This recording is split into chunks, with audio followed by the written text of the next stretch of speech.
Greetings. Here's my review, my honest off-the-cuff recent review of Metroid Prime 4 Beyond. I did a live review as soon as I beat it. I booted up YouTube and did a live review, but some type of terrible glitch happened where it didn't actually upload or even let me download the video. It was completely lost. So it's been a couple days since then, and I really wanted to get some of my thoughts out about Metroid Prime 4 Beyond. I've been waiting for this game for a long time. I'm a super fan of Metroid, and Metroid Prime especially. I love that Metroid. You know I love that Metroid Prime. When I was young, I was growing up, at my dad's house, I had Halo and the Xbox. At my mom's house, I had the Wii. I had Metroid Prime. And different Metroid games, I had Nintendo DS, so I had whatever. Metroid Prime Hunters, which is awesome. Zero Mission, Fusion, stuff like that. And I was always, ever since I was real young, I was always big into the Alien movies, Alien franchise. And so it was always really important to me, right? And I especially love the story of Metroid Prime. I played the trilogy back when I was young. I grew up on that. I mean, it took me a good while. It took me a long while to actually beat it. But I got to play all the games back to back. Metroid Prime 1, 2, 3. Which was awesome. That's, in my opinion, is actually the best way to play it. And I mean, this was really right around the time that Halo 1, 2, and 3 was finally coming out, reaching its culmination. So this Metroid Prime trilogy that I was playing it was just a really special time to be alive. And to be a young kid, to be like a teenager, whatever. And, I mean, I still love that Metroid Prime 1, Metroid Prime 1 was really amazing. There's lots of things I like about it. There's a reason I was so excited for Metroid Prime 4, because, I'm a super huge fan. The original trilogy all had stuff to do with Phazon. In Metroid Prime 1, you land on this planet. It's like a lost planet where it was like the Chozo race. They were this ancient, super advanced race, but then this great tragedy happened on their planet, and it totally destroyed their whole civilization. But they're always waiting one day for the Chosen One to show up and leave all these gifts behind for the Chosen One. And there's all amazing stuff to scan. There's the pirate data, there's the Chozo lore, all these different creatures and stuff, which is really amazing. The whole thing about it is this Phazon that is like a hazardous substance that will mutate and aggravate creatures. First it starts with the space pirates are talking about it, that they're pumping Phazon into different creatures, trying to make them into monsters and shit. Or even experimenting on members of their own species, trying to upgrade themselves, mutate themselves. And it really was just such a fascinating world. So you're scanning all this Chozo stuff, and it says, their civilization collapsed. They're waiting for the Chosen One. Someday, we'll read this. And you can easily miss this stuff if you don't scan everything. I love to scan because I love the storyline, I like the gameplay a lot of Metroid. I like the worlds. I like the visuals. I like the sounds. But I really love the story. That's what I really am invested in. Reading this stuff, it's like, holy shit, I'm the Chosen One, man. I'm here to do this. Metroid Prime 2 was very similar. It was the same engine, mostly. Same upgrades where you got the Spider Ball, the Morph Ball Bomb, the, stuff like that, the Grapple Beam and stuff like that. Where it's another planet that was hit with Phazon, and they had a really advanced species, the Luminoth, that their civilization collapsed, but they knew that someday somebody would come and set things right. Kind of a rehash of the original story, but it's okay, it rhymes. It's this is the nature of Phazon. That's going around wiping out these planets, and you're sort of going around cleaning them up, one adventure at a time.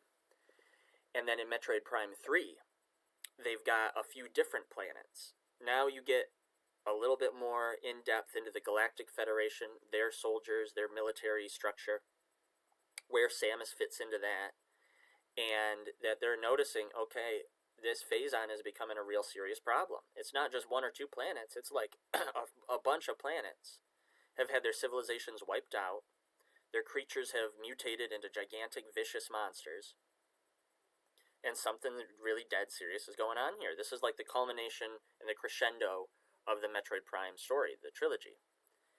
And you know, they take you to these different planets like Brio, different planets where their civilization collapsed. They were a great civilization that collapsed. The great tragedy happened and Phazon destroyed them and stuff. You trace it back to the original planet that Phazon was coming from. It's a planet Phase that's shooting off these meteors to try and, that's how it reproduces. It's like a living planet made of Phazon. And there's new things where, like, Samus gets these Phazon powers, and there's new stuff you can do with that. It's really interesting, right? But that was like 18 years ago. And it was always announced that Metroid Prime 4 was going to come out. It's been a long, long time, and now it's finally coming out. And by the way, the big thing at the very end of it, because they had Metroid Prime Hunters, which introduced different cast of side characters. They're these other bounty hunters that all have really interesting storyline and data to them. There's like Trace, Noxus, where it tells you their species, their home planet, what their motivations are. But then there was always one character that was very, very strange, which was the character of Silux. Now, keep in mind, Metroid Prime Hunters was not made by Nintendo, and it was not even made by Retro Studios. It was just some other guy, but they created just this, like, blank slate character with a cool design, Silux. And it says, home planet unknown, species unknown. The only thing that's known about him is that he's got, like, a stolen Galactic Federation experimental suit, and he hates Samus, and he hates the Galactic Federation. So it really kind of got you wondering, especially when you're a kid, who is this guy? Why is he so pissed off? And at the very end of Metroid Prime 3, when the planet is destroyed and the day is saved and your ship zooms off for the next mission, then there's actually another ship pursuing Samus, and it's Silux, and he's coming after you. Finally, we're going to have a confrontation, and we're going to get to the bottom of who this character is. That was a teaser 18 years ago. Now they finally made Metroid Prime 4. I saw trailers coming out for it. I said, wow, this is amazing. I've been waiting for this game for a long time. But I haven't really played video games in a long time. I think the last game that I actually bought when it came out was Halo 5. And that really disappointed me, being really, really deep into the Halo storyline and the Halo series. It's not just Halo, though. It's all these different games. Like, I do still make maps for the original Doom or for the original Quake and stuff like that, but that's as far as I get really into playing games. Maybe modding, a little Halo 1, Halo 2 modding here and there, but I haven't really sat down and played a video game, in a long, long time, because they just kept getting worse and worse. It's not just Halo, it's not just Doom, but it's, back in the day, when I was growing up, they had video games where, like, really small teams of very creative people that were coming together to make an art project that they were passionate about, If you look at something like Halo 2, if you look at something like Half-Life 2, or Half-Life 1, or Metroid Prime 1, it was really inspiring. Like, people talk about how cinema is like the highest form of art, right? You have visual colors and composition, like painting, the principles of like paintings and imagery, visual art come together with music and narrative storytelling, like literature, combined with like human performance, like stage play stuff, costuming, makeup, and all that stuff, comes together to create film and cinema, right? Well, some of these video games that were coming out back when I was younger, I said, wow, it's like a film, but you can walk around and explore it. Or in the case of Metroid Prime, you can scan and read into things. I say, this really is amazing. And I said, video games, it's not going to be long before they replace cinema as our highest form of art that we've ever invented. But these days, it's different. Way different. Because it's not small teams of passionate people. It's huge megacorps that are contracting wage slaves to... Their goal is to spend as little money as possible to make as much money as possible. It's not that they care about this artistic project. They just want to cash out with as large of a net gain as they can, right? And you've got all sorts of stuff with loot boxes and buying skins and season pass and game pass and all this stuff. I haven't been into video games for a long time, and certainly not Nintendo games. I mean, after the Wii, first of all, I don't think anybody got into the Wii U, not anybody that I know. But the Switch was out for years, and I always really kind of wanted one. I never really had the money for one, but I said, if they ever make another Metroid game, maybe I'll prioritize it, right? Now, they are making another Metroid game, so I said, and I have, I'm older now, I've got more money really than I know what to do with. So I got this fucking thing. The Nintendo Switch 2 to play the new Metroid Prime. Because I see people, it's coming out online, people are really excited or really critical of the trailers and teasers of Metroid Prime that are coming out. And I was thinking, man, as soon as this comes out, I'm going to take a whole day to watch YouTube and watch somebody play through it and explore this game, because I'm really excited for it. And I thought, what am I saying? I'll spend a bunch of money on this fucking thing, and I've got to just see it for myself.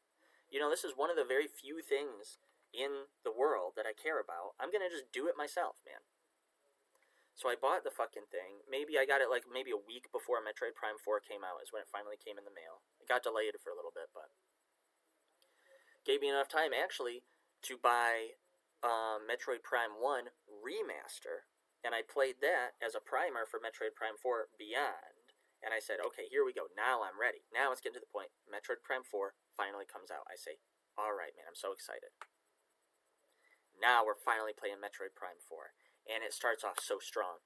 It's a space battle on a distant planet. Galactic Federation, boom, boom, boom. Shooting space pirates, boom, boom, boom, boom. Shooting them out of the sky. Samus comes around, bombs them, saves them. Yeah, they're like, yeah, Samus lands the ship. You get out. It's the classic music. And then suddenly, pow, pow, pow, pow, pow, pow, pow, pow, pow, pow, pow. You're doing the thing. You're just boots on the ground, hit the ground running, right into it. And it's like, this is some Metroid Prime, man. This is freaking awesome. There's stuff to scan. There's soldiers from, Metroid Prime 3. It's very, very similar to Metroid Prime 3 in the intro. And it's really cool. Jumping around, morph ball, boom, boom, boom, boom, boom. Shooting your beam, charging your beam, and stuff like that. I say, wow, this is awesome. Then it gets into the real meat and potatoes here. This is what the hook is, right? Psylocke shows up. He walks in the room. He's taken control of all the space pirates somehow. How has he taken control of all the space pirates? Well, let's see. He's stolen a Metroid. He's created a mutant Metroids that fuse inside of organisms and replace their internal organs and take over their body and their mind, which is really cool because they're trying to do they were always trying to do an alien, xenomorph thing in Metroid, where it's the Metroids are the most dangerous parasites in the galaxy or something like that, but they're really not parasites. They're really more like predators. I guess they do they siphon energy off of people and attach to them like a tick, but they pretty much kill them right away. These Metroids aren't like normal Metroids, because they actually do embed themselves into people's bodies, or animals, creatures, whatever it is, and mutates them, makes them stronger, makes them brainwashed, and they take control over it. And They're all being controlled by Psylocke. How has he done this? How has he created mutant Metroids? How and why has he taken over the space pirates? And who in the heck is this guy in the first place? I say we're finally about to get to the bottom of it. Psylocke shoots a beam into a fucking artifact, and it goes wild and starts pulling all these different, pulls Samus, Psylocke, a bunch of space pirate and Federation stuff away. Teleports it all to this unknown planet, distant planet, Vuros. And I say, here we go. Here it really is. Now we're starting. You're in this tower, and then guess what?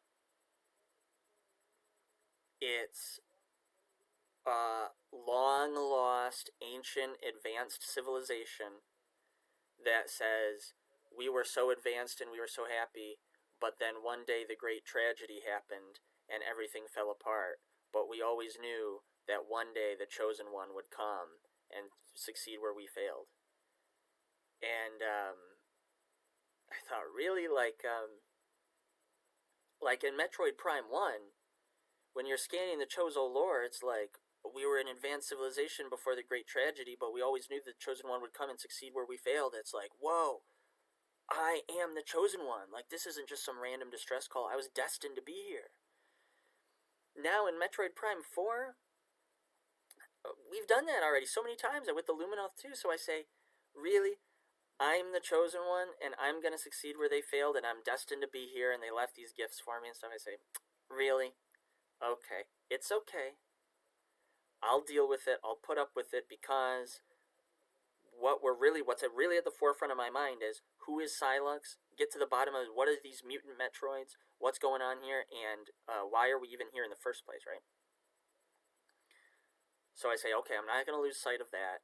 I'll give whatever type of empty, plain, rehashed storyline they give me, because I really want to get to the really important bits that I care about. So they say, here's something. Samus now has psychic powers. I say, wow, they've done different stuff like that in the past. Where like Samus has Metroid powers, or Samus has Phazon powers in Metroid Prime 3. Now, Samus has psychic powers. It's like, whoa, okay. This could be fun in like 4 or 5 hours from now, after I unlock different upgrades and stuff. They teleport you onto the planet. There's lots of areas, just like Metroid Prime 1. It's a big interconnected world, like all the Metroid games. You're walking through a forest, which is very, very, very reminiscent of Talon Overworld when you first land in Metroid Prime 1. Obviously, it's a callback. The music is very, very similar to Phendrana Drifts, stuff like that, So even though it's an unknown planet, it didn't kind of make me feel like I'm at home. Like, okay, I can handle this. I know what I'm doing here. This is familiar to me, And in that first little area, there's so much stuff to scan. There's so many different wildlife that you can piece together kind of the ecosystem of this environment that you're in, which is really interesting. Now, then you come upon to the character, which caused a big stink on the internet, of Miles McKenzie, who's a Galactic Federation engineer, right? And he says, I'm stranded on this alien planet, alone, helpless, no food or water, but at least I'm not sitting in a cubicle. I don't know, not so bad, really. It's like, so this is really what inspired me to actually get the game and play for it myself, because a lot of people were saying, fuck this character online, that his dialogue is like snarky, quippy, like The Office, like the television show The Office. Like, fuck this guy, basically, they're saying. And that Retro Studios and Nintendo have really lost their way, because in Metroid Prime 1 and 2, you're completely alone. Like, you are alone. There's no one to talk to. There's no one to work with. You're alone, So it is kind of jarring and grating when this character is saying, hey, Samus, maybe that item over there might be helpful. If only there was a way you could get to it. Hey, Samus, do you think if you defeat that boss, it might give you an upgrade? Try it out and see what happens. Samus, maybe you should go explore this area. It's really incongruent. I can see what people are saying. It's incongruent with what happened in the past. Like, they had similar stuff like that in the past. If you think about Metroid Prime 1, it would say, oh, incoming scan data. And it would pull up your map and it would say, over here, blink, blink, blink, there's like unknown energy readings coming from this area. You should check it out, type of thing. But it's not a character saying, hey, Samus, go check that area out. It's like your map scanning, your ship scans the planet, or I don't even know how they're really getting that data, but it is hand-holdy. You can disable that stuff in Metroid Prime, but it's kind of necessary if it's your first time playing through it. But it's different when it's like an annoying guy in your ear that they write to be annoying. He's like an inexperienced in combat type of guy. But he settles a camp on the world. He says, this is going to be base camp, and I'll stay here. You go out and adventure, and we'll develop this little area little by little. So I said, okay. Even though he starts calling me on the comms, Samus, you really should check out this area, and then go to that area, and maybe you can break the door in this area by getting an upgrade that you can find in that area. And I say, okay. You know, he did kind of grow on me as time went on. I didn't love him, but I learned to stop hating him. And it's okay. I kept telling myself, it's okay. I'll deal with this bullshit, the fucking Chosen One shit and the Miles McKenzie, because I haven't forgotten what we're really doing here is we're going after Sylux. And this is the big thing about it. What are these mutant Metroids? Who is Sylux? That's what I'm really interested in, and that's what I'm going for. That's what's keeping me going. I got this, like, carrot in front of me, like when you put a carrot in front of a horse, and it just, like, keeps walking because it thinks it's going to get to the carrot. That's what was keeping me walking. And so the environments were great. I mean, audio-visually, it's a fantastic game. The music is pretty much a rip-off of the Metroid Prime 1 music. They tried to replicate that formula a little too hard. Like, if you go in the lava zone, it's literally, the music is a rip-off of Magmoor Caverns from Metroid Prime 1. But I said, it's okay. It's by design supposed to be nostalgic, because it is so long ago now. I kind of wish they had done something different, besides having a forest area, and an icy area, and a lava area. That's fine. It's okay, because I'm hunting Sylux. I'm here for one reason only, to hunt Sylux. And I'm glad they didn't stray too far away from what made Metroid Prime 1 great. They did try to replicate it like a little too on the nose, but my fears were that they were going to stray too far away. When you play it, it feels exactly like Metroid Prime. Now, when you get into these different upgrades and stuff, the psychic abilities really aren't anything. The psychic abilities are just like moving a locked door to an unlocked door, so where you can shoot it and now it's like a normal door. And all the upgrades you get, like the psychic bomb, is just the morph ball bomb that you have in every other game. The psychic grapple is just the grapple beam that you have in every other game.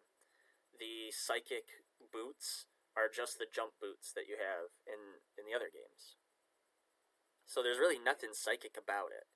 The one new mechanic that I really did actually like and have a lot of fun with was the like the psychic blast. So you can go into psychic mode and charge your beam and shoot it, and then you can actually like manually maneuver it. It's like the Matrix bullet time slows down, and you can maneuver it and go around corners and hit doors that you otherwise wouldn't be able to hit. Now, it's mostly for puzzles like that, where Miles is like, there's a door, but it's locked from the other side. Do you think you could shoot? Is there a way that you could angle something through those cracks and hit it from the other side? It's like, yes, okay. But you can also use it in unconventional ways, and like in combat too. Like when you're fighting a boss, sometimes it's cool to really slow that boss down and make sure you're hitting them in the right spots. Now, one thing that really pissed me off is the beam upgrades in this. The first one I got, they say you can do it in any order, but I'll have to play it again and see. But I think you get the plasma beam first, or the fire shot, and the ice shot or cold shot, and then you have the thunder shot, which are like neutered versions of the plasma beam, ice beam, and wave beam. But you kind of get them in opposite order in this sense. They don't really do that much damage. If you're fighting a fire creature, the ice beam will do damage more than your normal beam. But other than that, they're not really weapons you want to use. They also have ammo. Kind of similar to Metroid Prime 2, I didn't really like that the beams had ammo, the light and dark beam and the concussion beam or whatever the sound wave beam. I liked using them as weapons, but the ammo system kind of sucked. In Metroid Prime 4, they all take the same ammo type. So it's just beam ammo that you can use for the fire shot or for the thunder shot or whatever, right? Not so bad. Yes, you can still freeze enemies. Yes, you can still stun enemies. Yes, you can still set enemies on fire, but they're not really valuable as weapons. Instead of your beam changing, it's like your missile functionality changes to these different beams. Your beam is just the same beam throughout the whole game. And what really sucks in Metroid Prime 4 is that when you're fighting bosses, I've tried all types of different things. The missiles are really fast and cool to use in this game.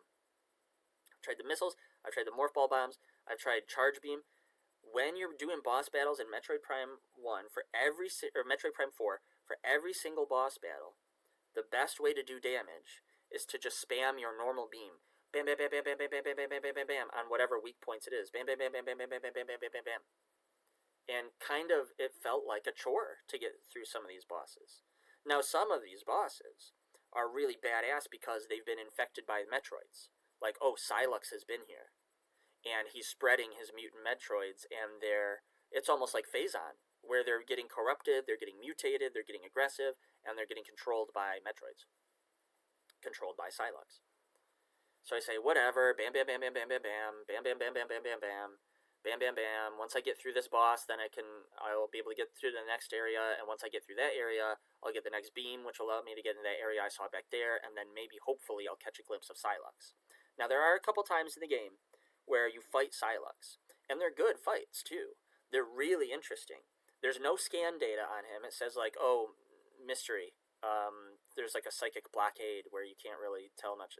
Okay, but you fight Silux. They're fun fights, but then once you beat him, it turns out it's just like a robot. It's one of the fucking Vuros androids that was made to look like Silux. So it's like, okay, well, when are we actually going to meet Silux? Because we saw him in the intro, and he's like absent throughout the entire game, basically. Besides one moment where I guess he's flying a ship. I mean, I guess maybe that was an android too, but he's like, or he like locks a door. There's like a shot of his hand locking a door. So there's like clues and hints of him. They keep teasing you with it, right? And that's another mystery too. Why did Silux want this artifact? Why did Silux want to come to Vuros? It seemed like he knew what he was doing when he shot it, that we would all be teleported. So what connection does he have to this planet and these people, right? And the great tragedy that happened here. So they set up this plot point with green energy. Once again, not Phazon, but it's just like Phazon, where this race was so advanced, they went through a whole era where they were building machines, but then they kind of evolved out of that and went through this whole era where they had psychic abilities. They could get crystals from underground that would give them psychic powers, and they gave one of these to Samus. That's why she has psychic powers, which is just like moving shit, and it's really nothing, but whatever. Well, they dug deep into their planet, and they found this green energy, and the green energy mutated their species and made them super aggressive, just like Phazon, but it's not Phazon. So you might say, okay, what is this green energy? They keep raising all these great plot points. Who is Silux? What's up with these mutant Metroids and the space pirates? What is this green energy great tragedy that happened? As I'm going through the game, I'm getting more stuff, and I find all the upgrades are just the same upgrades, whatever, the lasso beam, yeah, the double jump, the morph ball super bomb, the super missiles. Okay, I've done it. I know all this stuff. I'm having fun exploring these areas, but I'm really trying to get to the next area so I can get to the next area so I can get to the next area so I can get to the where the story is finally going. You come across other characters too. It's not just Miles McKenzie, the obnoxious, annoying guy. There's other obnoxious, annoying characters too. Like one guy that was like, oh, my family was always a long line of hunters, and I joined the Galactic Federation as a sniper. He saves you from these wolves, which is a really cool scene, but he's like, he's always on the radio saying, Samus, come back up here. Okay, now meet me back up here. Great, now that you've done that, meet me back up here. Samus, they're attacking. Get up here now. Samus, I can't hold them on any longer. Get over here. And it's like, dude, I'm coming. This did not happen in Metroid Prime 1. This did not happen in the other Metroid Prime games. This did not happen in any Metroid game. This just doesn't happen. You know what I mean? It sucked. They have another character. You scan him, it says, well, he's got a gruff exterior and he doesn't show his emotions, but he's actually got a heart of gold. He goes, oh, you're Samus? Thanks for saving me. You want to get out of here? It's like, yeah, okay. He's not really an asshole, but he's really just doesn't say anything except for just that he's like annoyed and frustrated with this situation in this mysterious planet that we're on. But he does have one thing he cares about, this girl that's like, he's like a sergeant, and in his squad was this girl, and he's like, we gotta rescue her. And when you rescue her, she says, oh my gosh, you're Samus Aran. I know all about you. I'm your biggest fan. And he goes, and she says, right, sorry, sir. Wow, I can't believe I'm here. Sorry, sir. Right, let's go. It's like, okay. She says, can I help Samus? Can I press the button with Samus at least once, Sarge? He's like, yeah, whatever. That's like, these characters suck, man. They're annoying. But when you get them together, they have little interactions with each other that are charming, or at least endearing. It makes me hate them less. It makes me not hate them. I don't hate them, but it makes them less obnoxious when they're talking to each other. I don't like when they're talking to me. And it's really bizarre that Samus just, doesn't say anything. Will just say to anybody, they'll talk to her. They'll say like 3, 4, 5 sentences to her or ask her questions, and she just doesn't even really nod, just barely, I guess that's better than other M, and I guess maybe that's what they were trying to avoid, is Samus having all this dialogue, but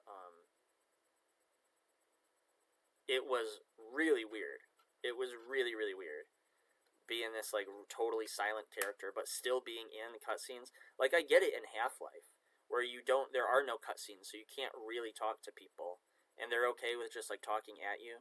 But in Metroid, it'll go away into a cutscene where other characters are talking to you, and your character doesn't say anything. Kind of weird. And then they say like, wow, I feel like I can really talk to you, and you're a really good listener. Why? What makes you feel that way? I don't know, whatever. There's different things, and there's a character they have later on, very late in the game, which is like a robot who's supposed to be like a funny robot, like, pardon me, allow me to assist you in combat. Boom, boom, and he's just slamming guys, ripping guys apart, rockets on his shoulders. Excuse me, Samus. Allow me to assist you. And he's like super violent. That character gets to come back. They all start meeting up at base camp, and they're talking to each other, which is really kind of interesting. When they're less lonely, they're more realistic type of characters, And I keep trying to remind myself, they're Galactic Federation soldiers. It's like, we've had characters like this, at least in Metroid Prime 2, they were dead Galactic Federation soldiers, but it was kind of congruent with the artistic direction they were having the Galactic Federation troopers, kind of. So, I was like, okay. And it doesn't matter, because what really matters is the mysteries with Psylux, the mutant Metroids, and the green energy. There's a big desert that you cross and a cool motorcycle, I guess, that they give you. But one thing about the Metroid games is that, I guess Metroid Prime specifically, is that they'll give you these cool upgrades and lots of different things you can do, but there's only specific areas where they're applicable. Like, Screw Attack from Metroid Prime 2 Echoes is really badass, and I guess you can use it in combat, but it's really only meant to be used in a couple areas where you wall jump, or like, I'm trying to think, like the lasso thing. At least in Metroid Prime 3, they let you use the grapple beam in combat. But in the other games, and Metroid Prime 4 Beyond included, they give you these upgrades, but there's really only one or two places in the game that you're actually prompted to use these things. Whatever, Metroid Prime has always been like that. It's not like Halo where you can punch around dead bodies, or like Half-Life where there's physics engines, you can pick stuff up and put them down. It's like everything's very fixed and rigid in the Metroid Prime world, and it's always been that way, so that's not really a complaint I can make. The psychic stuff ended up going nowhere. Besides the beam they give you at the very beginning where you can actually maneuver and go around, which again I thought was actually kind of fun and I thought was pretty interesting. The motorcycle's okay. It's very powerful, but it's mostly just a wide expanse of nothing. There's green crystals that you can smash into along the way, but it's mostly a wide expanse of nothing. Like, it's like a big loading screen, like how in Metroid Prime 1, when you go from Chozo Ruins to Magmore Caverns or to Phendrana Drifts, it's like a wait screen on the elevator, where your character is just standing there waiting. That's what the big desert in Metroid Prime 4 is like, where it's like you just kind of have to sit and wait. Okay, I want to go here across the map, so I'm driving, and you kind of just sit and wait, until you finally get there. It's cool. There's some jumps you can do. There's boosts you can do. There's some hidden stuff out in the desert, but it's like missile expansion. One other thing that frustrated me about Metroid Prime 4 is that lots of areas that I say, oh man, once I get the spider ball, I've got to come back here. Or once I get the electric beam, I've got to come back here because I bet there's a whole other area behind that door that I could explore. And again and again and again, it's just like a 5 missile expansion. I say, man, that's cool, but I never, like, once I got to like 20 missiles, I never ran out of missiles, you know? I ended up with like 125 or 140 missiles. That, like, who the hell uses that many missiles? They're not really that useful. They have tracking, but they don't do that much damage. Whatever, though. Whatever, because what really matters is Silex, Mutant Metroids, green energy, stuff like that, right? It didn't take me long to beat the game. I think it took me maybe 2 or 3 days. I mean, I was working too, so I didn't have as much time as I would have liked, but I ran through it fast. I mean, I was really motivated. After waiting 18 years to figure out who Silex is and to wait for the new Metroid Prime, I said, man, you know, I was really motivated to do it, and I beat it, man. I went right through it. You get the 5 different keys, which didn't take me that long. But then you have to find all the different, because the 5 keys don't actually unlock the temple. They just activate the teleporter at the top of the temple. To unlock the shield of the temple, you have to collect the different mech robot parts that got sucked into Vuros from the artifact that Silex shot, that you've been seeing throughout the game. And I had found all these parts around the world, but then they give you, okay, here's this teleporter chip. At a certain point, you get an upgrade that's like a teleporter chip, but you only have like 6 of them or 5 of them, however many parts there are, and you can only use them on the robot parts. So then you have to go back through the world to get to the robot parts, which wasn't so bad. The motorcycle's pretty fast. I guess it's similar to, at the very end of Metroid Prime 1, you've got to get the Chozo artifacts. There's like 9 Chozo artifacts hidden throughout the world.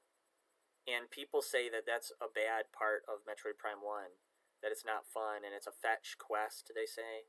and it's lame.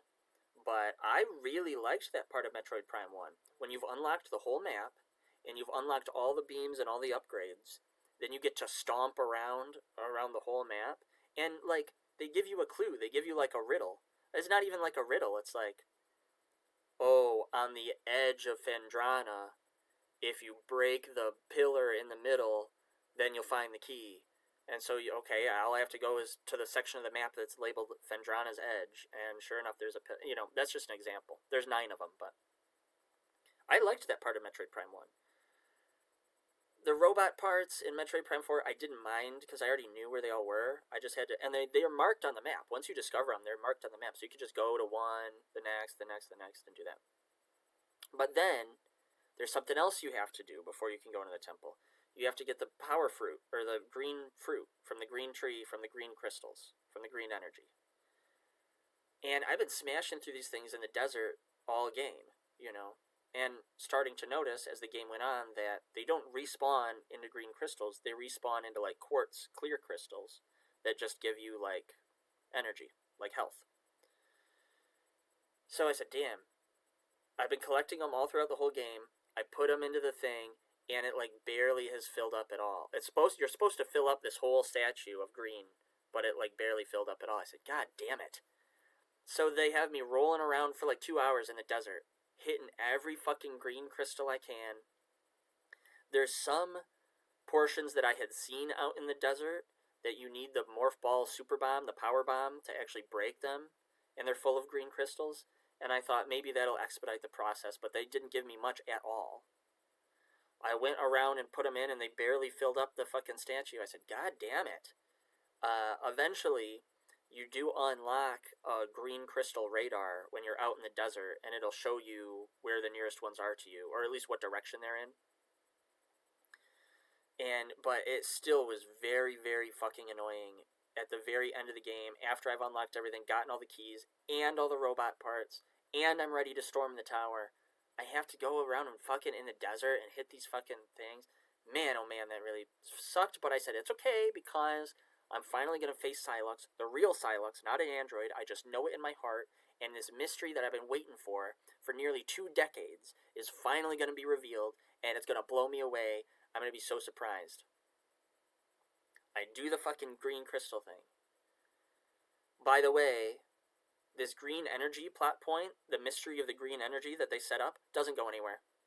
That storyline does not go anywhere. You storm the tower. You get to the top of the tower, and you've got all your guys with you. The robot, the girl who's your biggest fan, the gruff sergeant with a heart of gold, Miles McKenzie, who's obnoxious, even the sniper. Everybody's with you. And you go up and they say, we're finally going to get home. Thank you, Samus. We knew we believed in you, man. And now you're leading us all home. And there's a sense of camaraderie when you're riding up the elevator. But I say, okay, isn't there supposed to be like Psylux or something? I've been playing this whole game. It took me about 12 hours to beat the game.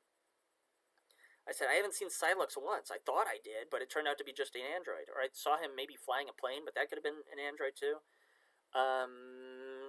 Hello? Isn't he going to show up, like, any minute now? They're like, that's the teleporter, Samus. Put in the 5 keys, and we can all go home. By home, they just mean this distant planet from the intro. Whatever. That's home. I guess Galactic Federation space is home. Technically, I guess. To these fucking freaks. To these troopers. Anyway. Fine. Put in the 5 keys. Teleporter's booting up. I guess this is the end of the game. I guess we're all going to go home. And then, boom! Psylux comes in, and he's fucking powered up, and it's like, whoa, this is it. This is what I've been waiting for, man. Damn, all that fucking 18 years and 12 hours was worth it, man, because here I am, face to face with Psylux. It's time, and Samus gets a psychic vision of Psylux's sinister backstory. Man, I've been waiting so long to see, who is this guy? What is this mutant Metroids? What happened? So here's what happened. Here's Psylux's backstory, man. Here's the big reveal. That one day, off screen, there was a battle on a planet, and there's a Galactic Federation, a no-name, nobody Galactic Federation soldier on his knees, on the ground, and Samus tries to help him up, offers her hand to help him up, and he says, fuck you. He doesn't even say anything. He just smacks her hand away. And then he's so mad that he turns into Psylux and he says, now it's just you and me, and I hate you. And I said, what the fuck was that? I said, wait a minute. No backstory about the mutant Metroids or how he created these Metroids. I know he stole a Metroid in a cutscene of the fucking DS game that nobody played. But he took over the Space Pirates, and he came to Vuros, and he took control of these robots for what? None of that's ever explained or addressed or resolved. All those plot points were actually just meaningless. And the one big one, which was his identity, his backstory, people had figured he was probably going to be a human. I wasn't surprised by that. But he's some nobody? Psylux is just some nobody? He was some Galactic Federation soldier that wasn't even slighted by Samus. It's like, Samus saved the day and he didn't. And he survived because she saved him. And he's on his knees, and she tries to help him up, and he says, no. And that's why he hates her so much, and that's why he hates the Galactic Federation so much, and he stole the suit or whatever, it became Psylux, and got a ship, and vowed to, like, kill Samus, and vowed to, come to Planet Vuros? How did he know about Planet Vuros? How did he know how to take control of the robots? How did he mutate the Metroids and take control of the Space Pirate? Doesn't matter. Not ever, never addressed, never gonna be revealed. Didn't even matter even in the first fucking place. Green energy what? Green energy who? No.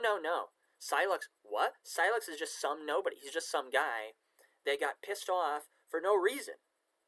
Some guy that we've never met or never heard of, has no connection or relation to Samus, just one of these nameless troopers that got really, really angry and then became Psylux. That's his dark backstory. That's his mysterious backstory. But we've been waiting for fucking 18 fucking years, dude.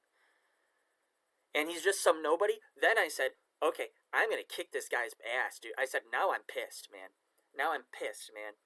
Waiting 18 years and waiting through 12 hours of fucking gameplay, I said, now I'm fucking angry, and I'm really going to spank this guy's fucking behind, man. And I did. It took me a couple tries. And there's a few different phases of the boss fight. I liked that they had... It's weird, because you fight him on top of the tower, and it's pretty hard. The first phase is actually the hardest by far, where he's got these dragon heads, like Cyber End Dragon, where he's blasting you with different stuff.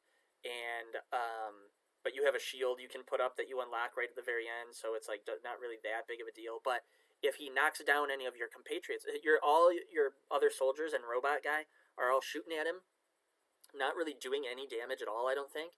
But if he bites them or shoots them down, they go down like Left 4 Dead, and you have to go heal them. And if you don't do that, or it's like Halo 5 kind of, or if you don't do that, you lose and you have to restart. So that was kind of the hardest part of the battle. But then Psylux takes you and grabs you into a wormhole, and then you're fighting in space, and you gotta shoot him in space when you're floating, and he's floating, and you gotta angle it, and he's sending stuff at you like, oh, dodge this way. Now he's sending something this way. Dodge over here. And keep shooting him. And of course, it's the same thing with every boss. Bam, bam, bam, bam, bam, bam, bam, bam, bam, bam, bam, bam, bam. Just your normal little beam shots. Bam, bam, bam, bam, bam, bam, bam, bam, bam, bam, bam, bam, bam is the best way to do damage to them. And I said, fuck this Psylux, man. He's been pursuing me across the galaxy for 20 years, and he's just some nobody. He's just some Galactic Federation fucking trooper, which I didn't even do anything to him. I tried to help him up off the ground. He's sitting on his knees. I try to help him. He says, no way, fuck you. And that's why he's mad? Dude, I said, man, I'm so pissed, man. I'm going to beat this guy's ass. You come out of the wormhole in just a weird zone, like a Beyond Zone disc area, and he says, you and me, Samus, I've been waiting for this for a long time. I said, yeah, I've been waiting for a fucking long time.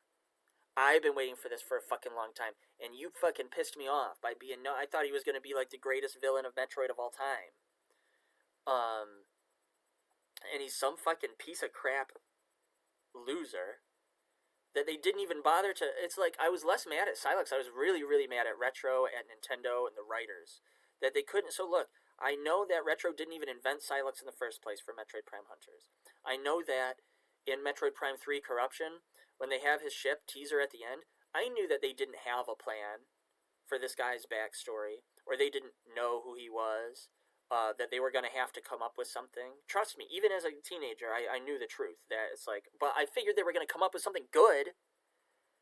I figured they were actually going to come up with something. It's like they wrote him out of the story. It's like they knew they had to have this character in the story, and they knew that he had to have some type of conflict with Samus, but they couldn't think of anything. I could think of like 10 fucking things that would be awesome. Even if they didn't want to make, even if they wanted to make like a new character that we hadn't seen before, I could have given them 20 fucking. They could have typed into AI, give me 20 interesting backstories for a character, and it could have done it. You know, that would have been better than he's some fucking nobody that was sitting on his knees that smacked her hand away, and he looks down and he becomes Silux, and then he's like really, really pissed. Dude, that was so fucking dumb, man. That really pissed me off. And I said, yeah, you've been waiting for this for a long time? I've been waiting for this for a fucking long fucking time, man. And I'm pissed off now, dude. And I'm going to kick your fucking ass, man. And I did, man. I beat his ass. I did like that they had the lockjaw from Metroid Prime Hunters, which is like Silux's like morph ball type form. And they even had its attack from Metroid Prime Hunters where it, like, instead of morph ball bombs, it puts down points and it, like, creates, like, tripwires, right? That was kind of cool. But then they just showed me, like, so they've done their research. They know what we know about this character. And they still, like, they couldn't think of anything good. They couldn't fucking think of anything. They had to, like, they basically, like, wrote him out of, they're like, we can't come up with a backstory for him, so let's just say, like, the very bare bones, bare minimum thing so that people will stop asking about it. And that really fucking made me feel humiliated and betrayed, dude. I really was so fucking mad. And I took that anger out on the final boss. I beat his ass. There was actually a real cool thing he kind of does where he's got a black hole above him and he sucks in, and all your shots or missiles that go at him get sucked into the thing. So what you have to do at the very end of the game is pull up the psychic beam and where you can redirect it, and it's like trying to get sucked into the black hole, but you can direct it around and hit Silux with it. So it's like, okay.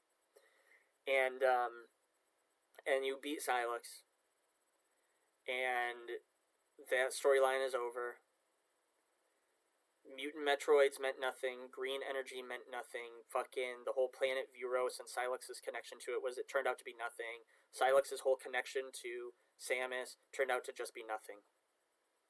And now you're at the end of the game, and there's nothing left but a cutscene. And so I said, fine, let's just watch the end of the cutscene. It's a very audio-visually pleasing experience. It is a good game, but I never got the carrot. Like, I had the carrot leading me throughout the whole fucking thing, and I never got the goddamn carrot. It really pissed me off. So I said, fine, we'll put the 5 keys into this teleporter. They say, thanks, Samus. Now we're all finally going home. This is what we've been fighting for the whole time, survival, and we're really grateful to you for helping us get back to safety. But then Silux comes back in out of nowhere. Oh, and he's going to stop you. But then all your other guys, the robot guy comes up and grabs Silux, and the other guys are fucking punching him, decking him. They say, fuck you, Silux. They say, go, Samus, go on without us. And you're like, what? Standing there on the teleporter pad, they're like, press a button.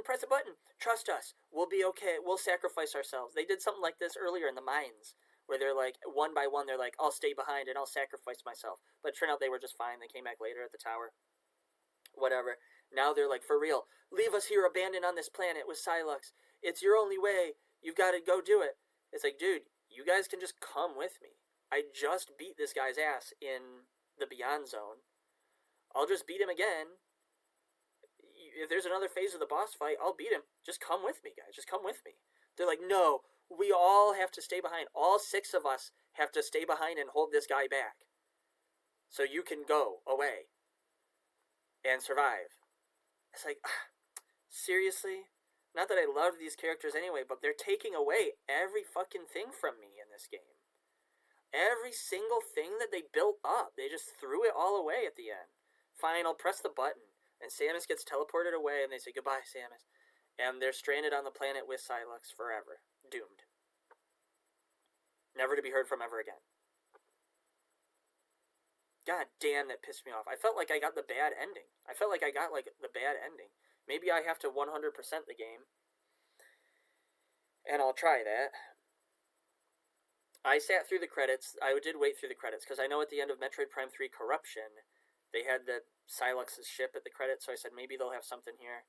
And they did have kind of a heartfelt scene where Samus has like the memory fruit on some busted planet, destroyed planet, presumably the planet from the intro, and plants the fruit on the planet, and it starts growing a new mega tree that like gave the fruit in the first place. And it's like the civilization is really happy because that tree and that fruit contained like all their knowledge and wisdom or something, and now it'll live on in another part of the galaxy, which is cool because in the other games, like, there's no saving the Chozo, and there's no like saving the Luminoth species and civilization.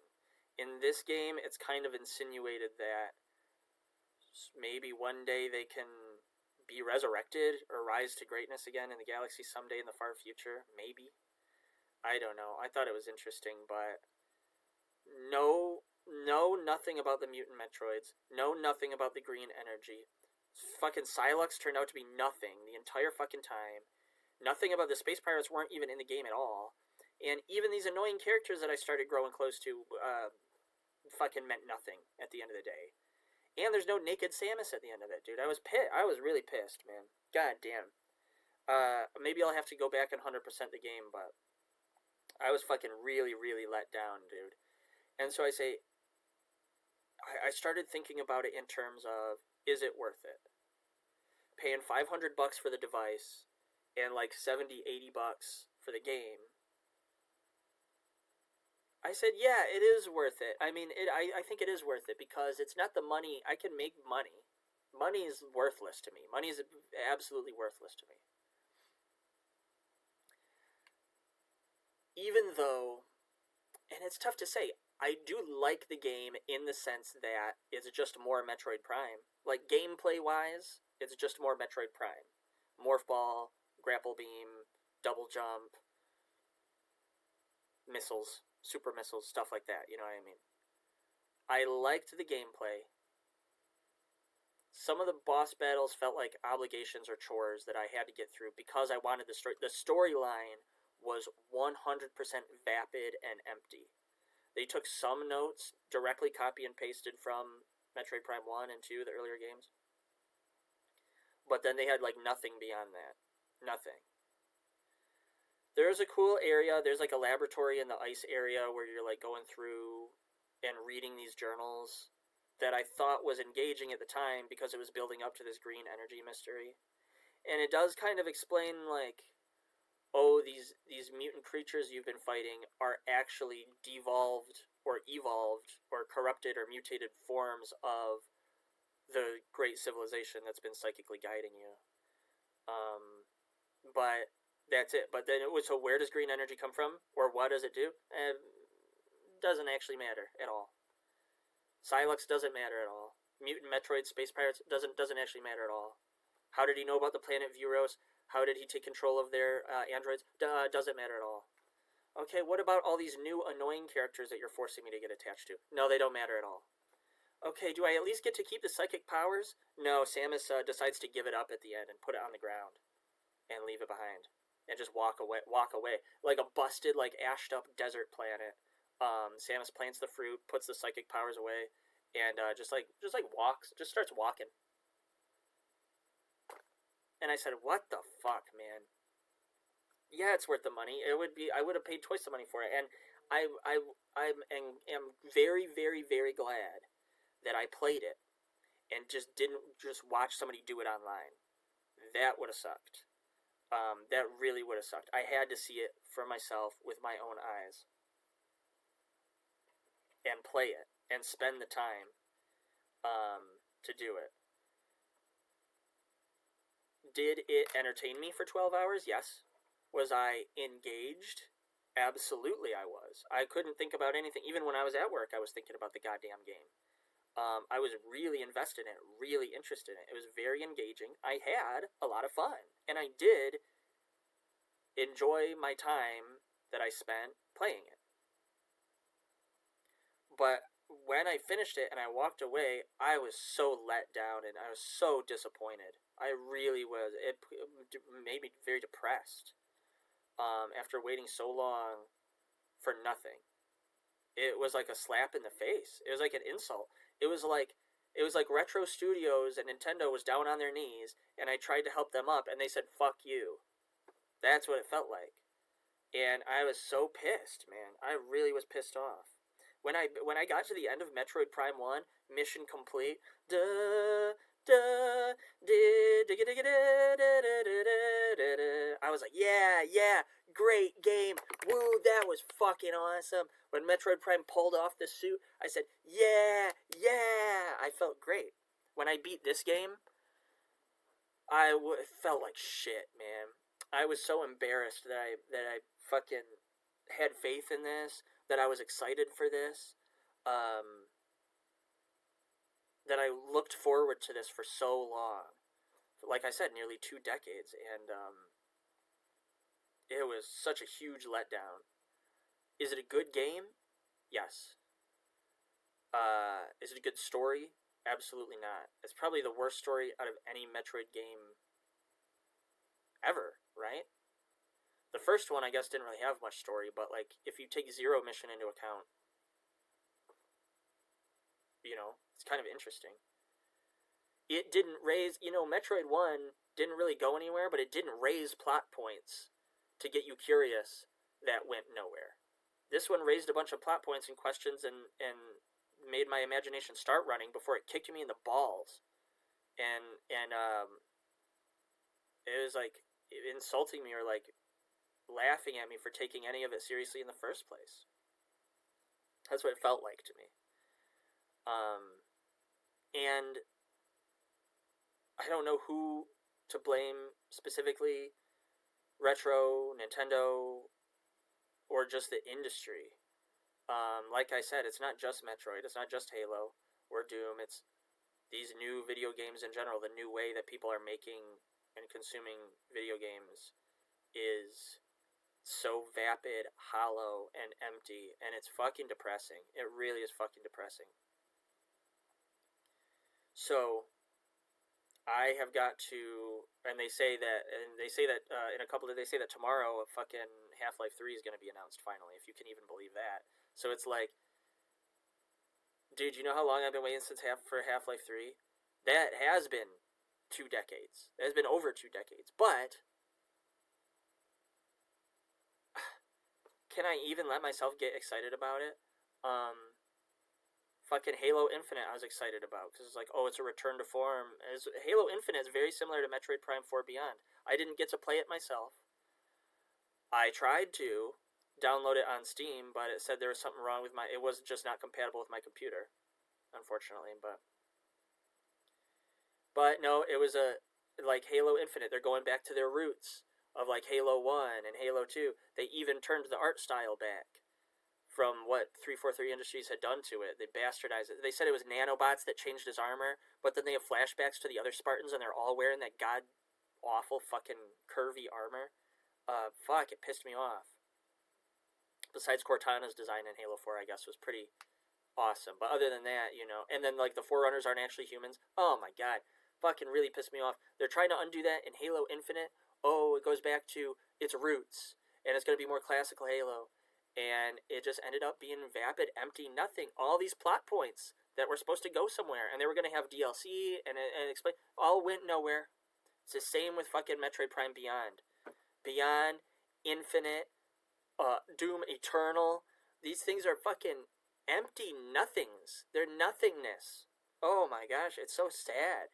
So my resolve is now to just go back to my roots, things that I actually care about, games that I know that I like, that are good. Halo 1, 2, and 3. Metroid Prime 1, 2, and 3. Metroid Zero Mission, Metroid Fusion, I love that shit, That's as good as it gets, and I think that might be as good as it's ever gonna get. From now on, I'm not gonna let myself get excited for anything anymore. I'm never going to have faith in a video game ever again. This Metroid Prime 4 was a long journey. I did have fun. I did enjoy it. It was very interesting, but it really killed something essential inside of me. And it really changed me, I think, for the worst. Or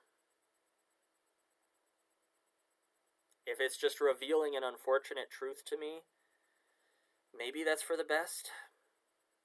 I don't know.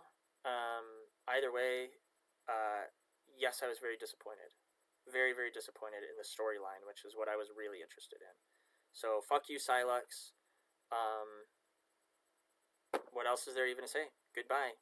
Go play Metroid Prime 1 and 2 and 3. Go play Metroid Prime. Play 4 if you really want, but don't get your hopes up. Don't ever get your hopes up ever again, basically. Alright, mission complete. Zephyr signing off.